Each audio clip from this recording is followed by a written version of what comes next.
ਵਾਹਿਗੁਰੂ ਜੀ ਕਾ ਖਾਲਸਾ ਵਾਹਿਗੁਰੂ ਜੀ ਕੀ ਫਤਿਹ। Corona virus ਦੀ ਮਹਾਮਾਰੀ ਦੇ ਅੰਦਰ ਆਪਾਂ ਅਰਦਾਸ ਕਰੀਏ, ਬੇਨਤੀ ਕਰੀਏ, ਦੋਏ ਕਰ ਜੋੜ ਕਰੋ ਅਰਦਾਸ, ਤੁਧ ਭਾਵੈ ਤਾਂ ਆਣੈ ਰਾਸ।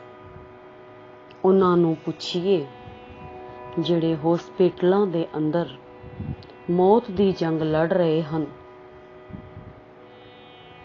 ਜੇਕਰ ਗੁਰੂ ਸਾਹਿਬ ਨੇ ਸਾਡੇ ਉੱਤੇ ਰਹਿਮਤ ਕੀਤੀ, ਗੁਰੂ ਸਾਹਿਬ ਨੇ ਸਾਡੇ ਉੱਤੇ ਆਪਣਾ ਮਿਹਰ ਭਰਿਆ ਹੱਥ ਰੱਖਿਆ, ਅਸੀਂ ਇਸ ਮਹਾਮਾਰੀ ਤੋਂ ਬਚੇ ਹੋਏ ਹਾਂ, ਤਾਂ ਸਭ ਤੋਂ ਪਹਿਲਾਂ ਸਾਡਾ ਫਰਜ਼ ਇਹ ਬਣਦਾ ਹੈ ਕਿ ਅਸੀਂ ਗੁਰੂ ਦਾ ਜਾਪ ਕਰੀਏ, ਗੁਰੂ ਦੀ ਬਾਣੀ ਅਤੇ ਬਾਣੀ ਦੀ ਵਿਚਾਰ ਕਰੀਏ। ਆਓ ਅੱਜ ਅਸੀਂ ਸਾਰੇ ਮਿਲ ਕੇ ਧੰਨ ਗੁਰੂ ਅਮਰਦਾਸ ਪਿਤਾ ਦਾ ਉਚਾਰਨ ਕੀਤਾ ਹੋਇਆ ਸ਼ਬਦ ਵਾਹੋ ਵਾਹੋ ਕਰੈ ਸਈ ਜਨ ਸੋਹਣੇ ਸ਼ਬਦ ਅਤੇ ਸ਼ਬਦ ਦੀ ਵਿਚਾਰ ਕਰਾਂਗੇ। ਧੰਨ ਗੁਰੂ ਅਮਰਦਾਸ ਪਾਤਸ਼ਾਹ ਨੇ 514 ਅੰਕ ਦੇ ਅੰਦਰ ਗੁਜਰੀ ਕੀ ਵਾਰ ਮਹੱਲਾ ਤੀਜਾ, ਜਿਨ੍ਹਾਂ ਨੇ ਸਾਨੂੰ ਕੀ ਸੰਦੇਸ਼ ਦਿੱਤਾ ਹੈ, ਗੁਜਰੀ ਰਾਗ ਦੇ ਅੰਦਰ ਸਾਨੂੰ ਕਿਹੜਾ ਸੰਦੇਸ਼ ਦਿੱਤਾ ਹੈ, ਅਸੀਂ ਉਸ ਸੰਦੇਸ਼ ਨੂੰ ਗਾਇਨ ਕਰਕੇ ਅਤੇ ਵਿਚਾਰ ਕਰਕੇ ਸਮਝਣਾ ਹੈ। ਆਓ ਸਭ ਤੋਂ ਪਹਿਲਾਂ 4 ਪੰਕਤੀਆਂ ਨੂੰ ਗਾਇਨ ਕਰ ਲਈਏ, ਉਸ ਤੋਂ ਬਾਅਦ ਆਪਾਂ ਸ਼ਬਦ ਦੀ ਵਿਚਾਰ ਕਰਾਂਗੇ। ਘੱਟ ਤੋਂ ਘੱਟ ਸਮੇਂ ਦੇ ਅੰਦਰ ਸ਼ਬਦ ਦੀ ਵਿਚਾਰ ਆਪਾਂ ਕਰਨ ਦੀ ਕੋਸ਼ਿਸ਼ ਕਰਾਂਗੇ। ਆਓ ਸ਼ਬਦ ਗਾਇਨ ਕਰੀਏ।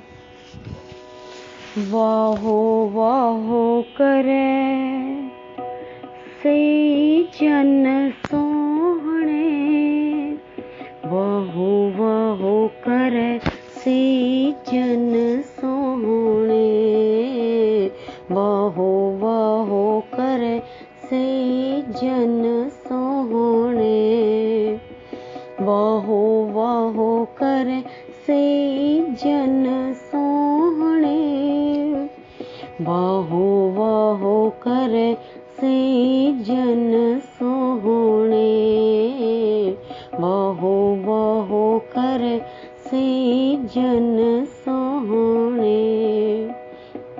ਵੱਡ ਭਾਗੀਆ ਵਾਹੋ ਵਾਹੋ ਮੋਹ ਕਢਾਈ, ਵੱਡ ਭਾਗੀਆ ਵਾਹੋ ਵਾਹੋ ਮੋਹ ਕਢਾਈ, ਤਿਨ ਕੋ ਪਰਜਾ ਪੂਜਣ ਆਈ, ਤਿਨ ਕੋ ਪਰਜਾ ਪੂਜਣ ਆਈ, ਤਿਨ ਕੋ ਪਰਜਾ ਪੂਜਣ ਆਈ, ਤਿਨ ਕੋ ਪਰਜਾ ਪੂਜਣ ਆਈ, ਵਾਹੋ ਵਾਹੋ ਕਰੈ ਸਈ ਜਨ ਸੋਹਣੇ, ਵਾਹੋ ਵਾਹੋ ਕਰੈ ਸਈ ਜਨ ਸੋਹਣੇ, ਵਾਹੋ ਵਾਹੋ ਕਰੈ ਸਈ ਜਨ ਸੋਹਣੇ।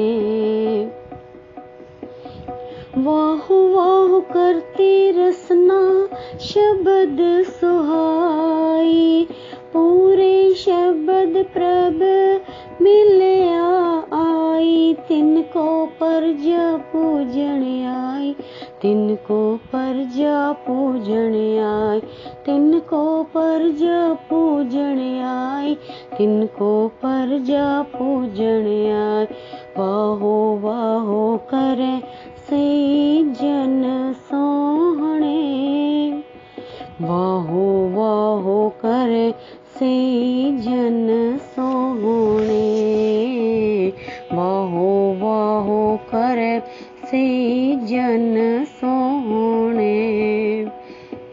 ਵਾਹੋ ਵਾਹੋ ਕਰਤੀ ਰਸਨਾ ਸ਼ਬਦ ਸੁਹਾਈ, ਪੂਰੇ ਸ਼ਬਦ ਪ੍ਰਭ ਮਿਲਿਆ ਆਈ, ਤਿਨ ਕੋ ਪਰਜਾ ਪੂਜਣ ਆਈ, ਤਿਨ ਕੋ ਪਰਜਾ ਪੂਜਣ आए, तिनको प्रजा पूजन आए, तिनको प्रजा पूजन आए। वाहो वाहो करम प्राप्त होवे, नानक दर साचे शोभा पाई। तिनको प्रजा पूजन आई, तिनको प्रजा पूजन आई। वाहो वाहो करे से जन सोहणे, वाहो वाहो करे से जन सोहणे, वाहो वाहो करे से जन सोहणे। वाहो वाहो करम प्राप्त होवे, वाहो वाहो करम प्राप्त होवे, नानक दर साचे शोभा पाई, नानक दर साचे शोभा पाई। तिनको प्रजा पूजन आई, तिनको प्रजा पूजन आई, तिनको प्रजा पूजन आई, तिनको प्रजा पूजन आई।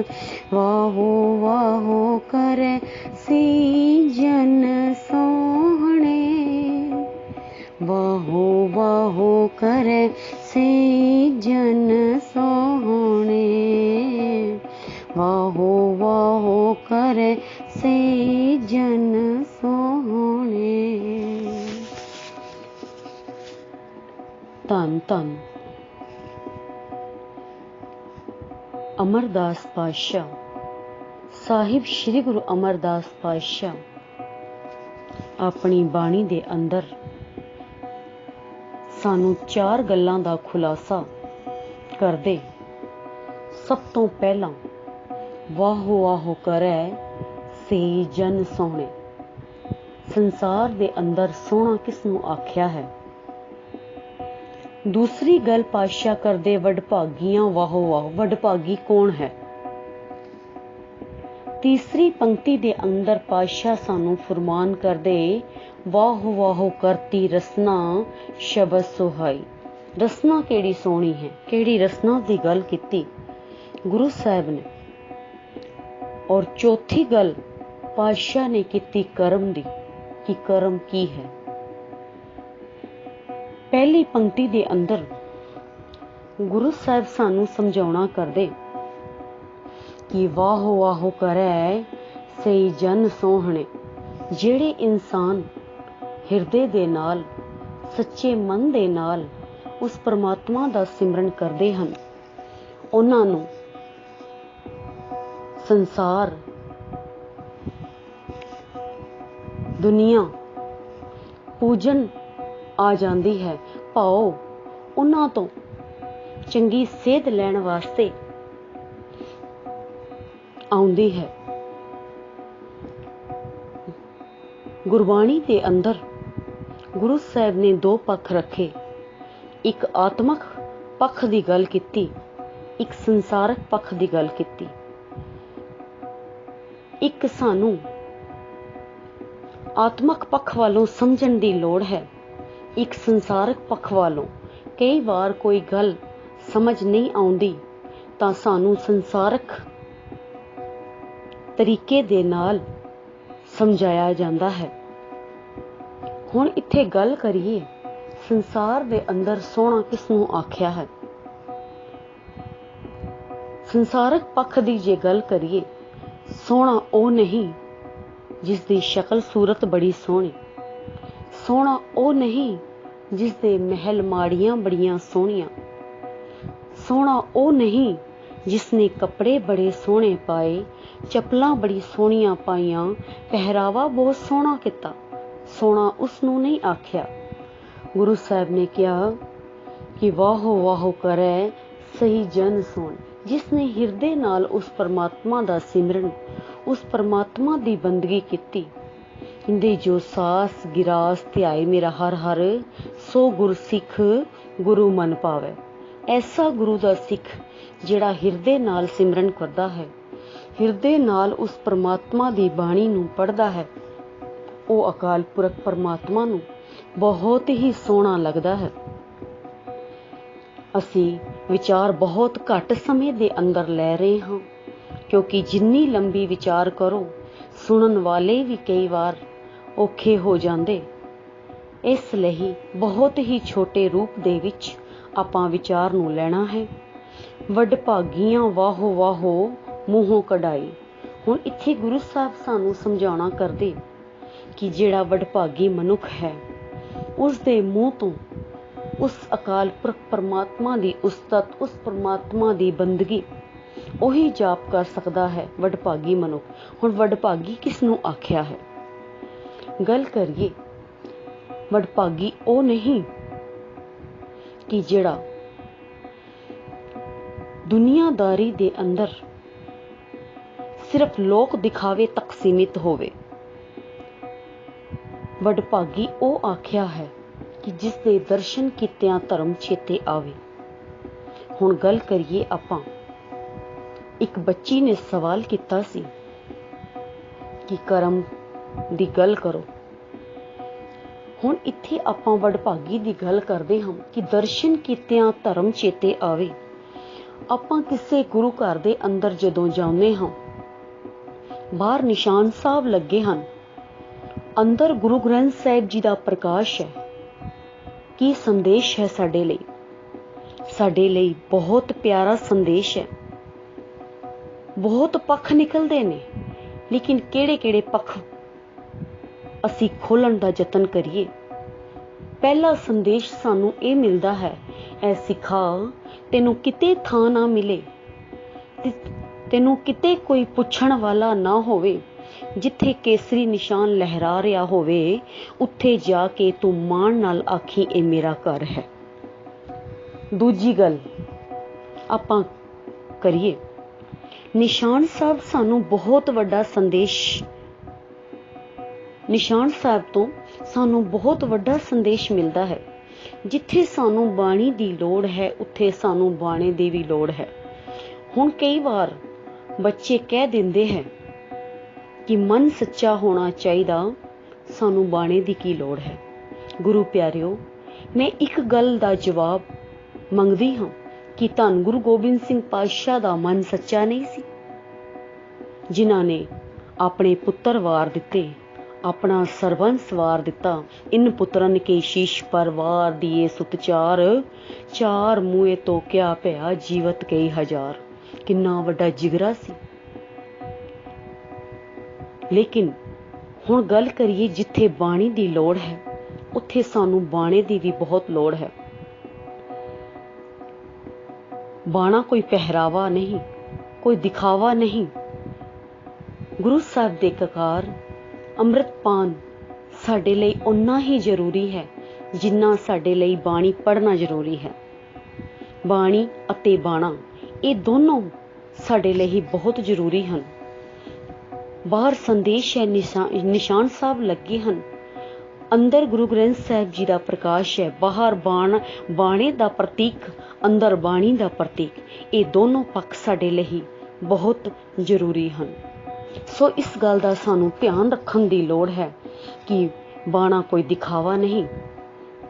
ਕਈ ਵਾਰ ਮੇਰੇ ਕੁਛ ਵੀਰ ਭੈਣਾਂ ਬੱਚੇ ਕਹਿ ਦਿੰਦੇ ਕਿ ਅੰਮ੍ਰਿਤ ਛਕਣ ਦੀ ਹਲੇ ਉਮਰ ਨਹੀਂ, ਹਲੇ ਸਾਨੂੰ ਅੰਮ੍ਰਿਤ ਛਕਣ ਦੀ ਕੋਈ ਲੋੜ ਨਹੀਂ। ਲੇਕਿਨ ਮੈਂ ਸਮਝਦੀ ਹਾਂ ਕਿ ਅੰਮ੍ਰਿਤ ਛਕਣਾ ਵੀ ਸਾਡੇ ਲਈ ਬਹੁਤ ਜ਼ਰੂਰੀ ਹੈ, ਕਿਉਂਕਿ ਗੁਰੂ ਸਾਹਿਬ ਨੇ ਆਪਣਾ ਸਭ ਕੁਛ ਵਾਰ ਕੇ ਸਾਨੂੰ ਬਾਣੀ ਅਤੇ ਬਾਣੇ ਦੀ ਦਾਤ ਬਖਸ਼ੀ। ਸੋ ਆਪਾਂ ਜ਼ਿਆਦਾ ਲੰਬੀ ਵਿਚਾਰ ਨੂੰ ਨਾ ਲਈਏ।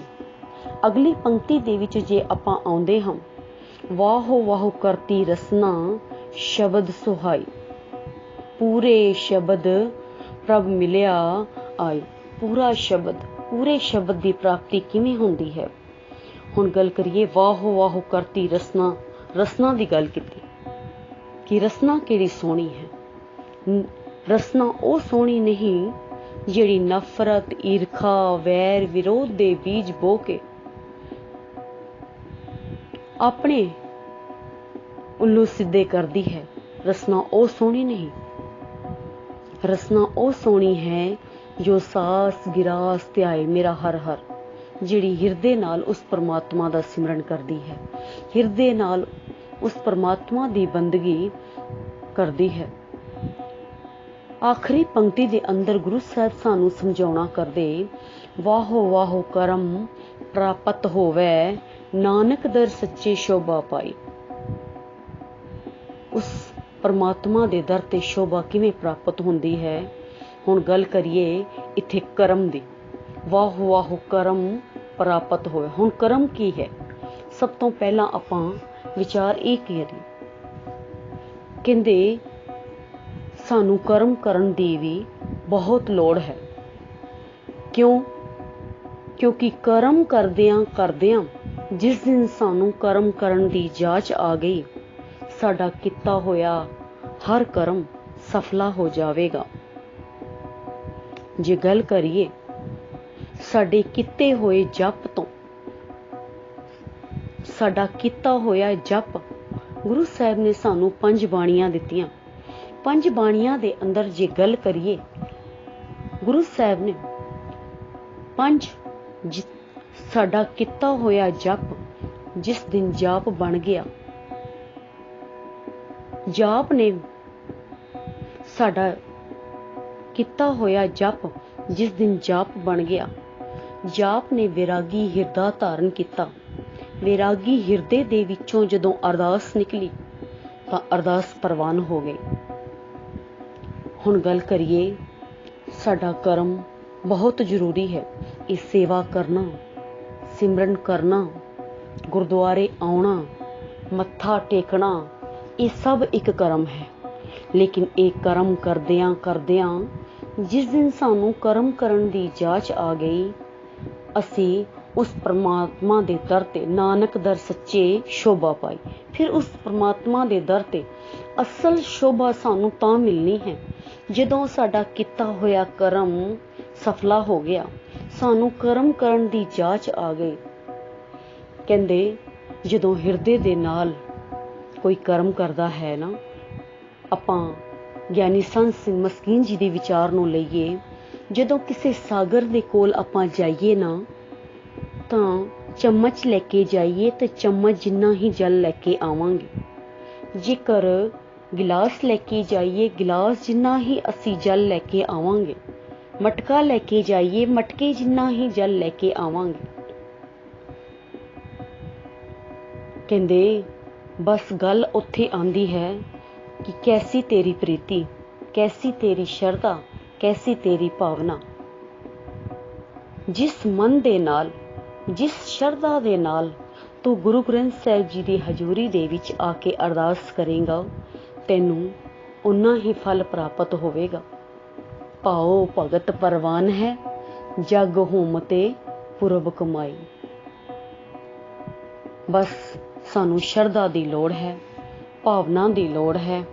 ਆਓ ਅਸੀਂ ਗੁਰੂ ਚਰਨਾਂ ਦੇ ਵਿੱਚ ਅਰਦਾਸ ਕਰੀਏ ਕਿ ਸਾਨੂੰ ਉਹ ਅਕਾਲ ਪੁਰਖ ਪਰਮਾਤਮਾ ਐਸੀ ਸਮਤ ਬਖਸ਼ੇ ਕਿ ਅਸੀਂ ਹਿਰਦੇ ਨਾਲ ਬਾਣੀ ਪੜ੍ਹ ਸਕੀਏ, ਹਿਰਦੇ ਨਾਲ ਬਾਣੀ ਦਾ ਜਾਪ ਕਰ ਸਕੀਏ। ਆਓ ਜੀ, ਫਤਿਹ ਬੁਲਾਓ। ਵਾਹਿਗੁਰੂ ਜੀ ਕਾ ਖਾਲਸਾ, ਵਾਹਿਗੁਰੂ ਜੀ ਕੀ ਫਤਿਹ।